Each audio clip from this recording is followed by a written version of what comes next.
comment on enchaîne sur retour en Ligue 1 Comment? Comment on enchaîne sur un retour en Ligue 1 après les fêtes européennes? Bah, C'est on peut jouer dans le quotidien?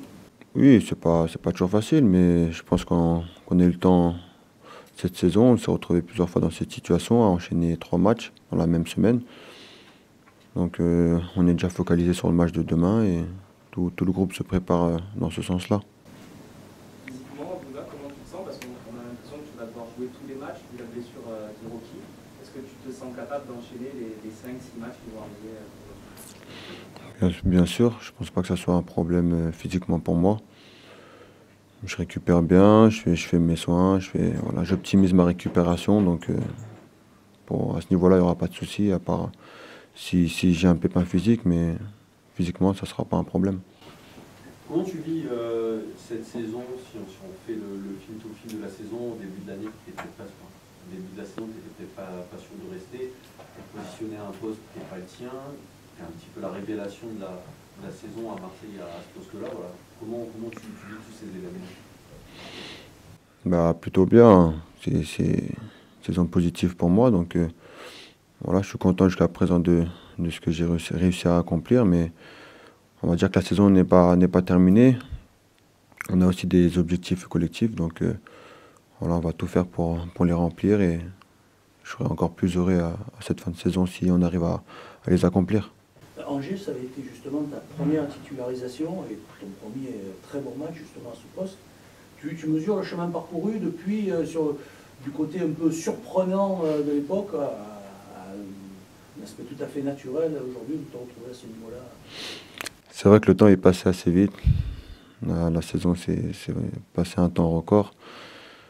Donc j'ai pas forcément eu le temps de me poser la question, mais voilà, c'est vrai que tout va très vite entre les championnats, la Coupe d'Europe, ces beaux moments qu'on est en train de vivre actuellement. Donc voilà, je ferai le point à la fin de saison. Moi, je fais en sorte de rester concentré sur mes performances. Personnellement, tu prends de plus en plus de plaisir à évoluer à ce poste de latéral droit? Ça fait déjà un bon bout de temps que je prends du plaisir. Voilà, c'est pas la première fois qu'on me pose cette question. De plus en plus, non, je prends du plaisir tout court. Et voilà, je continue à en prendre au fil des matchs, tout simplement. Et qu'est-ce que tu aimes du coup à ce poste? Bah, comme je l'ai souvent dit, partir de loin pour attaquer. Je prends aussi énormément de plaisir à défendre. Donc voilà, c'est vrai que j'ai des qualités pour apporter à l'équipe offensivement. Et c'est sûr que la meilleure façon pour moi d'aider ce groupe, c'est de les mettre sur le terrain au service du collectif.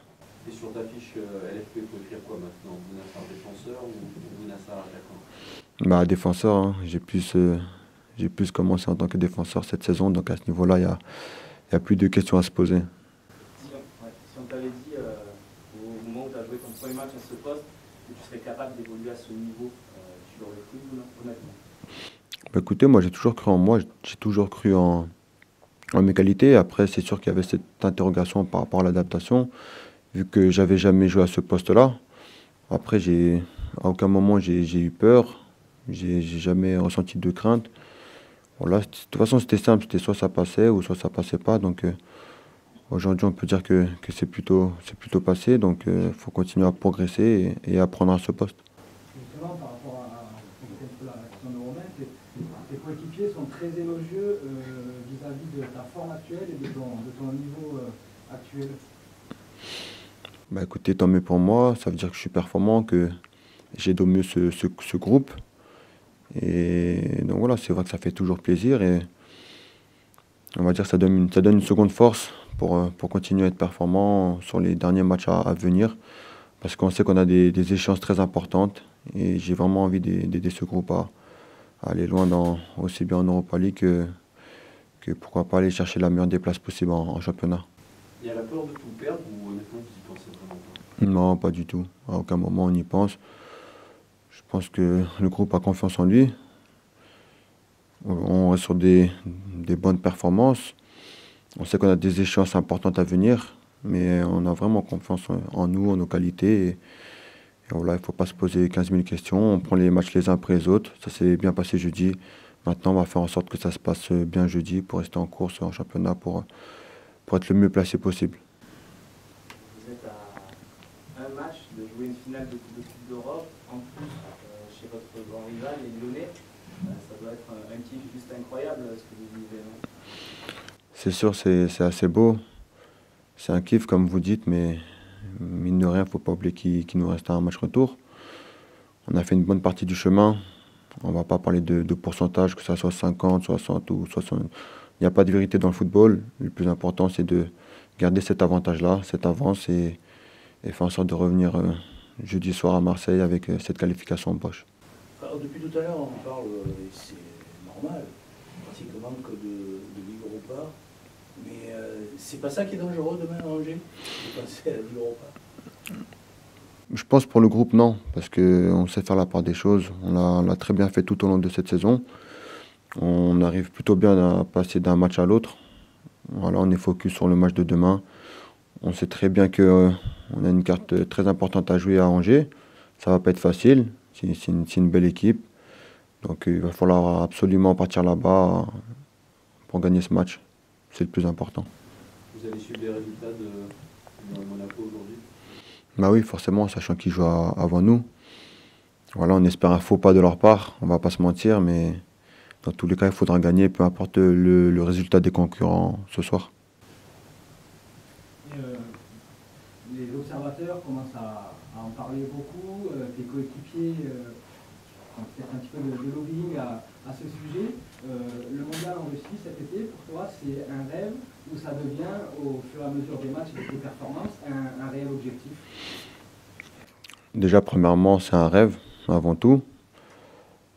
Après, comme j'ai souvent dit, je commence pas mes matchs en me disant il y a l'équipe de France au bout. Voilà, je suis pas forcément focalisé là-dessus.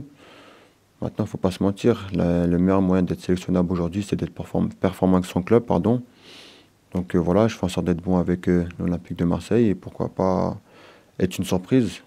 Maintenant, voilà, je sais pas non plus, voilà, je me réveille pas en pensant à l'équipe de France, je m'endors pas en pensant à l'équipe de France, mais peut-être que quand je dors, je rêve de l'équipe de France. Tu as des sentiments avec les internationaux de l'équipe, Payet, Touré, Mandanda? Un petit peu, mais pas énormément non plus. C'est vrai que voilà, on parle pas forcément de l'équipe de France, on parle de l'Olympique de Marseille quand on est entre nous. Et justement, tu disais, il faut que je fasse en sorte d'être bon. Justement, tu es bon. Donc, tu commences à croire vraiment en ça? Tu crois vraiment là? Honnêtement. Mais écoutez, pourquoi pas. Après, certes, je suis bon, mais je suis quand même exigeant avec moi-même. J'ai envie d'être bon jusqu'à la fin de la saison. Après, s'il y a cette récompense à la fin de saison, au bout de cette saison, c'est sûr que ça fera toujours plaisir, mais voilà, on va pas se mentir, je reviens quand même de loin et j'aurais quand même cette satisfaction personnelle de me dire que je reviens de loin, que j'ai réussi à faire une bonne saison et aider l'Olympique de Marseille à faire une belle saison. Et c'est ça, pour moi, mon premier objectif que j'ai pu me fixer au début de saison déjà. Merci, mais vous n'avez rien gagné encore. Est-ce que vous ne sentez quand même pas plus léger en ce moment, un peu euphorique? Bien sûr, c'est vrai qu'il y a cette confiance-là, ça se ressent dans le groupe, même dans notre jeu, même parfois quand on est en difficulté. On a réussi à garder le score jeudi, c'était pas facile. On a réussi à ne pas encaisser de but, c'était très important. Et c'est vrai qu'on s'appuie beaucoup sur un très bel état d'esprit cette année pour gagner ces matchs. Le matin, quand tu te lèves, c'est que tu vas chez le boulanger, donc tu ne parles pas de l'équipe de France, mais est-ce que lui ne parle justement de cette bonne fin de saison? Est-ce que tu sens autour aussi que ça pousse? Bah écoutez, pas plus tard qu'hier, j'étais à la boulangerie. Je suis parti chercher les croissants pour ma petite sœur. C'est vrai que les gens ils sont assez élogieux, ils sont assez heureux. Après, on sait très bien que Marseille, c'est une ville qui respire le football. Et voilà, ça nous fait plaisir de leur faire plaisir. Et franchement, on vit vraiment une très belle saison au niveau émotionnel. Donc voilà, espérons que ça continue dans ce sens-là jusqu'à la fin de la saison. Quelque part, est-ce que finalement tu n'as pas été récompensé par ton attitude sur la saison précédente? J'ai l'impression que tu n'as jamais fait de vagues, même quand tu ne jouais pas beaucoup. Voilà, tu as continué à bosser, attendu patiemment ta chance et puis tu as su la saisir cette saison. Bah écoutez, c'est surtout grâce au travail après. C'est le travail, le sérieux, mais énormément de persévérance. J'ai su être patient et avec le temps, j'ai su être récompensé. Donc voilà, je suis content aujourd'hui de ne pas avoir lâché, même quand c'était difficile. Et voilà, aujourd'hui, réussir à changer l'opinion des gens, c'est une belle victoire pour moi. Et voilà, maintenant, moi, mon objectif numéro 1, c'est d'exister dans la durée, parce qu'on sait très bien qu'à Marseille, ça va très vite dans les deux sens. Donc voilà, j'ai vraiment envie de devenir un joueur important, un joueur majeur de l'Olympique de Marseille. Est-ce que tu peux nous parler de ta complicité sur le côté droit avec Florian Thauvin, même Max Lopez, Morgan Sanson, comment ça se passe venir au double passe Ouais, c'est ça. Non, mais écoutez, déjà en dehors du terrain, on s'entend très bien. Après, cette facilité avec Flo, elle est due aussi au fait qu'avant j'étais joueur offensif. Moi, tous les matchs, je les commence en lui disant, écoute, t'as ta part offensive, t'as ta part défensive. Et je sais ce que c'est, j'étais joueur offensif, on n'aime pas toujours défendre. Donc focalise-toi sur ce que tu dois nous apporter offensivement. Et moi, je me focalise sur ce que je dois faire défensivement. C'est mon rôle de te couvrir. Et voilà, c'est vrai que ça nous aide beaucoup. J'arrive à savoir ce qu'il va faire par moment parce que j'étais dans sa position auparavant. Et ça se ressent. On a cette facilité à se trouver sur le terrain, même des fois les yeux fermés. Et c'est sûr que c'est un plus pour l'équipe. Tu as envie de rester à l'OM dans la durée, de t'inscrire dans cette durée, où tu te dis je reste ouvert à d'éventuelles opportunités. On sait que tu aimes bien la première ligue par exemple. Est-ce que, vu ton niveau actuel, tu pourrais te permettre d'avoir des prétentions peut-être de départ? Non, pas du tout. J'ai envie de m'inscrire dans la durée, dans le nouveau projet de l'OM Project. Donc je le dis depuis le début. Et ce qui est sûr, c'est que je serai là la saison prochaine. J'espère qu'on rentrera dans les objectifs, qu'on ira en Ligue des Champions, parce que ce serait vraiment un rêve pour moi de jouer ce type de compétition et encore plus avec Marseille. Merci beaucoup. De rien.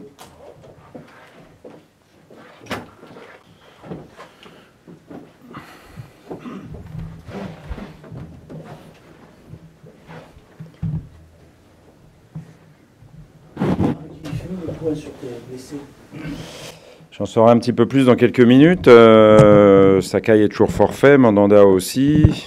On espère retrouver Rolando et Camara. On va voir si c'est le cas aujourd'hui. Vous avez vu qu'ils se sont entraînés en partie avant le match de Coupe d'Europe de jeudi.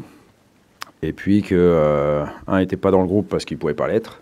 Et l'autre n'était pas sur le terrain parce qu'il ne pouvait pas jouer plus de 20 minutes ou 30 minutes maximum. Donc on espère que pour demain, ils auront beaucoup avancé avec les jours qui ont séparé mercredi, dernier entraînement collectif, et aujourd'hui. Et Ocampos ? On ne sait pas. Moi, j'espère le récupérer. On va voir. C'est pas très méchant. Donc s'il saute un match, ce sera que celui-là. Mais j'ai bon espoir de l'avoir même pour demain. Ouais. Mais qu'est-ce qu'il a ? Je ne sais pas exactement, mais c'est... C'est la cuisse ou la cheville ? Non, c'est un problème de cheville, de pied, voilà, mais c'est pas très important. Donc s'il loupe un match, ce sera celui-là. Et encore une fois, j'espère même qu'on pourra l'emmener et qu'il pourra postuler à jouer à Angers. On a besoin de tout le monde en ce moment. Je sais pas trop, ça. Il revient bien, il s'entraîne, mais il s'est pas entraîné avec le groupe, donc... on verra. Pour l'instant, je fais avec les joueurs valides. Les joueurs valides, c'est Johan, qui a été excellent contre Salzbourg, et c'est Flo Escalès, qui est prêt à pallier une absence de Johan, ce qu'on ne souhaite pas du tout, bien évidemment. Mais si Steve revient le plus vite possible, c'est tant mieux pour l'Olympique de Marseille. On aura plus de possibilités. S'il revient, pas forcément demain, mais s'il est prêt à partir de la semaine prochaine, est-ce que Bouba Camara peut remplacer Sakai dans le roulement des latéraux ? Oui.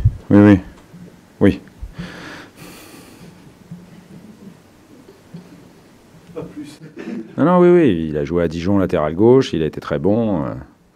Non, oui, effectivement.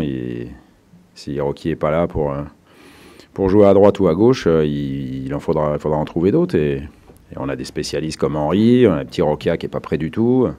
Et après, il y a Bouba qui a déjà montré qu'il a été très bon à gauche et qui peut jouer aussi à droite. Je l'avais mis contre Sochaux en Coupe de la Ligue, son premier match avec les pros de l'Olympique de Marseille. Il avait été très bien aussi.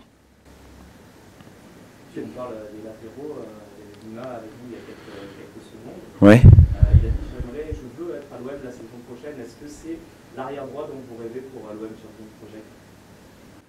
Je rêve d'avoir Ibou Nassar et Hiroki Sakai pour la saison prochaine, oui, c'est-à-dire garder tous les meilleurs joueurs de mon effectif. Vous êtes satisfait par leur rendement? Oui, oui, tout à fait. C'est une solution qui vous satisfait d'avoir 3 joueurs pour les 2 postes? Si on en avait 4, ce serait mieux. Voilà. Donc, on a eu beaucoup de soucis à ce poste-là durant la saison avec des cas différents, que ce soit pour Pateura, que ce soit pour Henri Bédimo, qui a été longtemps blessé aussi, et que ce soit pour le petit Roca. C'était les joueurs qui étaient appelés à jouer là avec Jordan Amavi. Voilà, il reste Jordan et les 2 autres dont j'ai cité, mais avec des fortunes différentes, on va dire comme ça. Cette rotation-là, justement, elle n'est pas intéressante pour vous. Ça vous permet d'avoir, pour eux, en tous les cas, ils ont joué quasiment autant de matchs. Je parle de Jordan, de Hiroki. Pour eux, c'est bien, mais pour l'Olympique de Marseille, ce serait mieux d'avoir tous les postes doublés avec des joueurs de même valeur. Voilà, tout simplement. Cette année, on est allé comme ça. Pour l'instant, ça porte ses fruits, mais je l'avais dit en décembre, ça pouvait être dangereux. Heureusement, le staff préparation physique, le staff médical ont été très bons. Mais enfin, vous êtes aperçu qu'on a perdu toute notre base défensive, notre gardien et nos 2 défenseurs centraux sur le même match. Et donc, il a fallu être inventif, on va dire comme ça. Cette inventivité, vous a poussé à mettre Luis Gustavo dans l'axe. Oui. Est-ce que l'hypothèse de le voir à ce poste qu'à la fin de saison existe? Comme elle existe, qu'il revienne tout de suite au milieu dès demain et qu'il reste au milieu toute la fin de saison. Ni plus ni moins, oui. Concernant le Buna qui est venu nous voir juste avant, tous ces équipiers sont très élogieux sur son niveau de performance actuel depuis plusieurs matchs. On a eu quelques petites déclarations, entre guillemets, un peu lobbyistes pour l'équipe de France. Est-ce que vous pensez qu'il a le niveau et la possibilité de pouvoir postuler Je pense qu'il doit être performant jusqu'à la fin de la saison, c'est-à-dire demain s'il joue, s'il débute. Et ensuite, sur tous les matchs où il participera jusqu'à la fin de la saison, je dirais que le plus dur commence, il doit confirmer, il doit rester les pieds sur terre surtout. Donc voilà, c'est une période un peu délicate pour lui parce que tout le monde l'encense.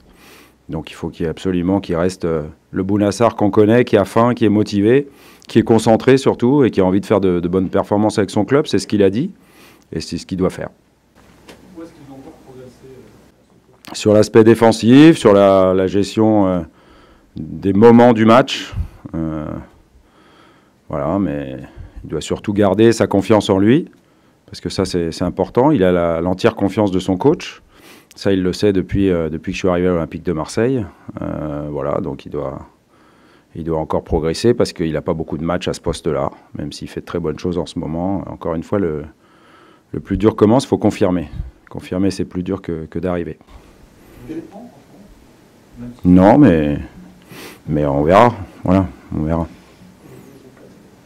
Quel est ton discours pour maintenir tout le monde sous pression Qu'il y a un match à Angers important. Si on veut rester collé à Monaco et à Lyon, ou les devancer s'ils font des faux pas, il faut absolument qu'on gagne à Angers.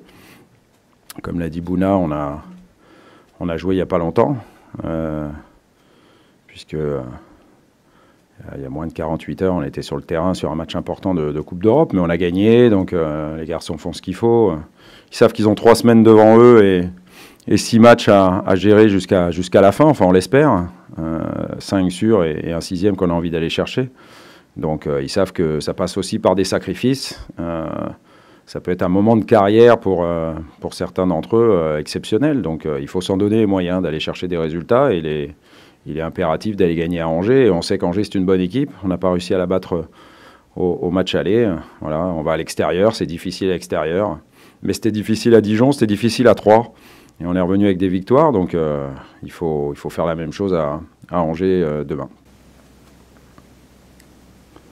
Quel est un peu le contenu des séances en ce moment, justement, après tant de matchs de saison et avec une fin de saison Beaucoup de récup, mais pas que ça. Voilà, il y a aussi du travail tactique qu'on fera cet après-midi, même si les joueurs ne sont pas à 100%. On essaye de ne pas les exposer trop sur le plan des blessures en leur demandant des situations tactiques et exigeantes. Mais par contre, une réflexion, un positionnement voilà, par rapport à ce qu'on va mettre en place à Angers. Et puis, bien évidemment, on fait de la récup comme on a fait hier pour ceux qui ont joué, du complément de travail comme on a pu faire après le match sur le terrain à Salzbourg ou hier pour ceux qui ont moins joué. En tactique, on a vu encore l'efficacité des coups de pied arrêtés en début de match. Ouais. L'action du Troglou, où il est un peu en jeu. Ouais. Ça s'est préparé autrement. Pas être pour tourner encore après. Est-ce que tu es satisfait de l'application et c'est vraiment important pour toi Oui, plutôt. Je crois qu'on est la meilleure équipe de France sur les buts marqués sur corner, mais je pense qu'on peut encore s'améliorer. On peut être encore plus en analyse de la situation, un peu comme ce qu'a fait Dimitri à 3. Mais après, il faut quand même dire qu'on a un formidable tireur de coups de pied arrêtés. Dimitri est exceptionnel dans ce domaine-là. Voilà, de n'importe quel lieu de la moitié adverse. Et il est capable de mettre des ballons très très dangereux pour l'adversaire. Donc on s'en sert, on y travaille. Je pense que mes défenseurs centraux pourraient marquer plus. Je les chambre un petit peu sur ce plan-là. Donc j'essaye de les piquer un peu pour qu'ils répondent par des buts. Voilà, mais on peut encore s'améliorer. Mais on sait toute l'importance, surtout sur les matchs serrés ou sur les matchs à gros enjeux, des coups de pied arrêtés. Donc on essaye d'être performant, que ce soit défensivement ou offensivement. On parle des coups de pied arrêtés, on peut parler de coups de pied arrêtés défensifs aussi. Vous êtes beaucoup moins friable qu'en début de saison. C'est un truc qui doit vous faire forcément plaisir, le travail paye. On a appris à Monaco pour corriger tout ça derrière. Depuis, ça va beaucoup mieux. Voilà, maintenant, là aussi, un peu comme Bouna, il faut rester concentré, il faut rester lucide. Il faut vite se mettre en place sur les coups de pied arrêtés défensifs. Il faut être malin. Il y a des trucs aussi qui font que on peut être plus performant. Ils les connaissent. Donc, parfois, la difficulté, c'est que plus le match avance et moins on reste lucide. Donc, on en oublie où est-ce qu'on se doit se placer ou à quelle hauteur on doit se positionner. Et tout ça, ça ne doit pas arriver. C'est pour ça que je leur demande une réflexion de chaque moment, de chaque instant, et chaque détail compte pour gagner les matchs, et sur les coups de pied arrêtés défensifs aussi. Parce que dans cette dernière ligne droite du sprint final, c'est d'autant plus important d'essayer de garder le groupe dans une petite bulle pour éviter d'avoir des dispersions, peut-être des joueurs qui pensaient déjà à la saison prochaine. Personne ne pense à la saison prochaine, si ce n'est quand vous leur posez la question, et Bouna a bien répondu, voilà. J'ai pas en tête un joueur qui soit fin de contrat. Si Orlando, effectivement. À part lui, je ne pense pas qu'on ait des joueurs qui soient en fin de contrat à la fin de saison. Donc la seule question, elle se pose pour Orlando, pour personne d'autre. La question se pose, voilà. Tout le monde sera à l'Olympique de Marseille la saison prochaine. Et c'est tout. Il faut rester concentré sur le match de demain, sur le match de jeudi prochain, sur la réception de Nice.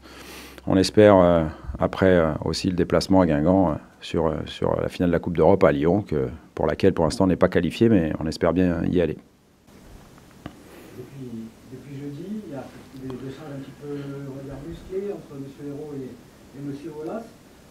Selon vous, ça fait partie du folklore du football, ou c'est justement des éléments qui peuvent peut-être un peu avoir des conséquences négatives sur les possibles futures échéances? Non, ça fait en rien partie du folklore. Là, on parle de choses plus que sérieuses et graves, c'est-à-dire des joueurs qui ont été suspendus suite au match de Lyon à Marseille. Donc j'ai bien évidemment lu aujourd'hui dans la Provence et dans l'équipe les déclarations de mon président. Et je suis juste d'accord à 100%, mot pour mot, avec Jacques-Henri Hérault sur ce qu'il a pu dire. C'est quelque chose qui peut vous servir pour motiver vos troupes, ou au contraire, pensez qu'il vaut mieux essayer d'éteindre un peu le début d'incendie? C'est pas un petit peu le rôle d'un dirigeant de temporiser un peu aussi cette situation?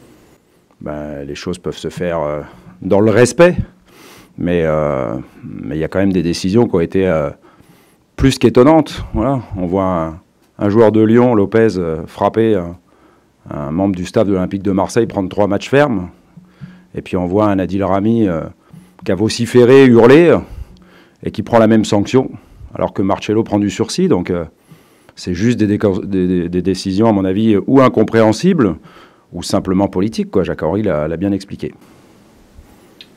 On constate parfois que certains joueurs se préservent avant la Coupe du Monde. Alors toi, on a vu que c'est l'effet complètement inverse dans cette Noël au printemps. Flo, Dimitri, Bouna, Jordan à deuxième ronde. Est-ce que je suis un peu pour ça aussi?